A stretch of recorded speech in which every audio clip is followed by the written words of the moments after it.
Helloing. We have another new chapter of Boku no Hero Academia. So we've already cut completely away from the battle between Endeavor and All for One. I don't know if I'm ever going to be able to consistently say the correct one of All for One and One for All. I actually have to stop and logic out which one is the selfish one and which one is the selfless one. Anyways, Endeavor versus All for One, I guess, on break. I'm kind of surprised. I don't think it's over, because the battle against Dabi reached a very definitive conclusion and had kind of a signifier of them announcing the victory through all the other battles, and I think they're going to keep up that pattern. So I assume we're going to return to that. Here we're cutting to Shigaraki, so maybe it's going to be something where, because they're, linked in mind and body now, these two battles will influence each other through this all-for-one connection, something like that. Anyways, Shigaraki looking pretty freaky. He's got, the Super Saiyan 3 hair. His face looks totally emaciated and deranged, and there's a torrent of hands spewing out of him. Terrifying. All of the hand stuff has always been pretty creepy with Tomura-chan, and all the face stuff, and all the hair stuff. All of these things have always been creepy, but they've really ramped them up to a new level, and I really like how they've crossed over from aspects of his design that used to just be unsettling now are really overtly threatening and scary. Very cool. This is called The Guy Who's Made Some Progress, I guess referring to Tomura, that he's made some progress since he was first forcibly fought in his semi-developed state. I don't know though. We'll see. So yeah, this battleground was not the setup they wanted to have.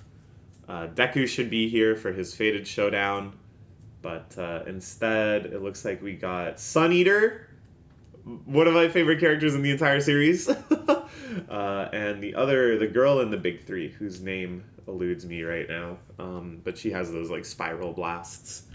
Sun Eater though, man, I hope we get some Sun Eater action. This doesn't seem like the sort of battle he's suited for. It feels like he's more duels, heads up 1v1, two reasonable human-esque opponents, instead of a giant worm made out of hands. I'm not sure how having an arm that looks like a swordfish is gonna help there. Best Genist is here as well. He's, of course, very, very strong. One of the most elite pro heroes. But I don't think any of this is close to enough. Shigaraki must be the strongest entity the villains have produced yet. Continue to evade and target his core. Oh, Bakugo is here too. And the bunny super pro hero, I can't remember her name either, sorry, with her new prosthetic leg, which looks super cool. I like that it's kind of similar to real world prosthesis. They use that kind of bow shape, so I think it's very good for absorbing impact. So it's neat that they're kind of doing a superhero version of it. The surging hands are surely a massive threat, but in exchange, he's forsaken the mobility reminiscent of All Might. Okay. So, But his real body, isn't that, pretty... Oh, Edge Shot is here too! Edge Shot is so awesome. Edge Shot is just busting through all the hands. Not the doing of the quirks, but rather simple growth, a dubious claim. The more All for One takes root within me, the more my body adapts to the legion of stockpiled quirks within. Modifiers, environmental factors. Body is searching, groping around for its ideal form. Okay. And also, this is scary and intimidating and makes for good multiple versus one type fighting, because the hands are just everywhere. But I think once Deku shows up, he's going to change to a more concentrated perfect cell type evolution. And we're going to see like more of a straight up fight, because this is just too chaotic for it to be that much of a climactic showdown. So this is hinting again at another transformation. With this body and this power, all will come to rest in the palm of my hand, giving rise to a world of my own, or one beyond me entirely. I like this, I like this. I like these shots of him kind of grasping that glittering new world. Just kind of this weird, eerie, poetic moment in the middle of an intense battle. Appearance, form, function, for a world split beyond any hope of any status quo, all that awaits is schism and destruction. These massive disparities give rise to incomprehension, and that lack of understanding in turn leads to dread and rejection. It's like, it's kind of interesting because at first, you know, he was just hate, hate, hate. I hate everything. My childhood was so shitty. I accidentally killed my dog. Hate, hate, hate. And here it's like, it's not even so much that it's becoming more complex or more nuanced. It's just more and more abstracted. That he's seeing the world on an even more fundamental atomic level, and he still hates.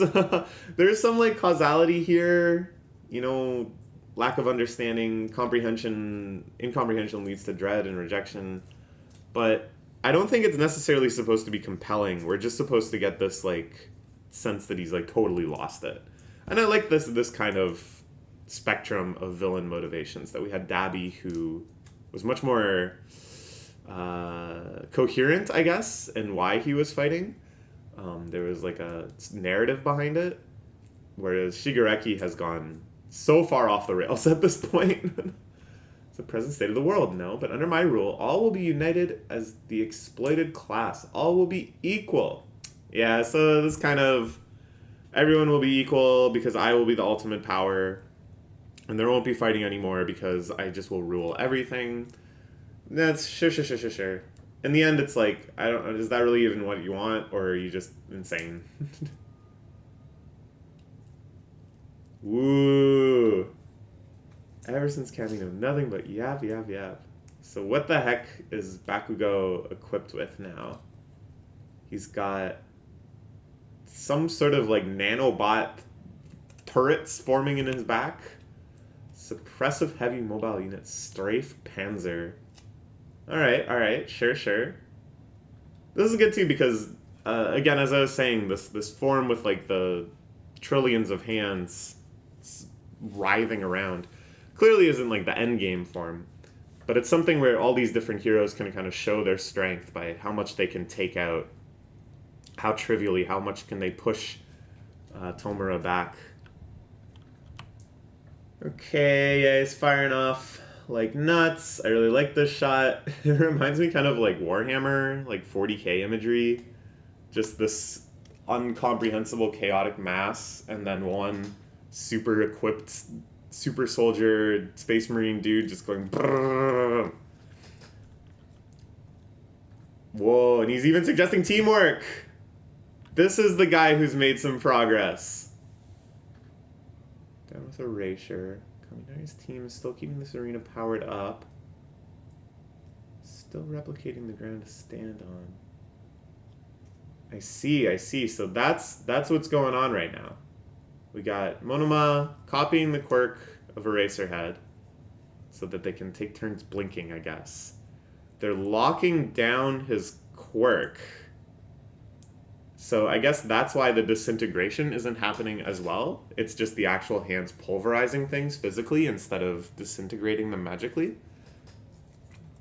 So this was a whole team. Yeah, because they didn't want to fight him on the ground. They didn't want to give him the opportunity to just dust the earth. So this all makes sense. This is exciting. I like how kind of sudden and overwhelming this information of what's happening behind the scenes is. That suddenly the real stakes of the battle, not even so much the stakes, but like the circumstances of the battle gets suddenly so highlighted and intense. That lack of understanding in return leads to dread and rejection. I've long since taken all that crap to heart. I've seen a real step towards progress with all that. Might take some time, but I know people are trying to push for it. You can shove your sermon, you nutsack-faced handyman. Woof! Whoa, and Vesginus shouts out his actual hero name, the Great Explosion Murder God Dynamite.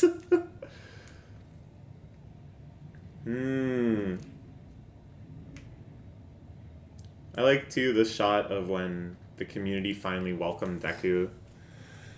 After all their concerns that having Deku was like having a time bomb amongst them, that he was the one being targeted and so on. It's nice not just because it evokes that scene and evokes that sense of community and trust and taking risks and sacrificing to do what's right for others and stuff, but also because it's Bakugao's memories, right? Like, he's the one remembering this in this time. Like, it's clear that that was really special to him, and that he kind of cherishes that moment for his friend. Well, friend might still be a stretch, but for Deku, his Deku. I sound like a shipper right now. Oh my gosh. His Deku. Come on. Anyways, yeah, really nice moment. So he fires it off. He's found a real body. You can see the nutsack face in the corner here. He's moving in. We'll see how much this attack does in the next chapter, I guess. So now we kind of have two battles happening in parallel. You know, of course they set up each one, but this is the first time we've kind of jumped back and forth since this big battle started. So I don't know if we're going to stick with this one for a while, maybe like 2 or 3 chapters at least, and then we're going to go finish up what happened with Endeavor. Probably once, you know, there's some mental bond between Shigaraki and All For One that's going to mess things up in some way. I don't know. We'll find out. Good stuff. Good chapter. Let's look forward to more. Bye-bye.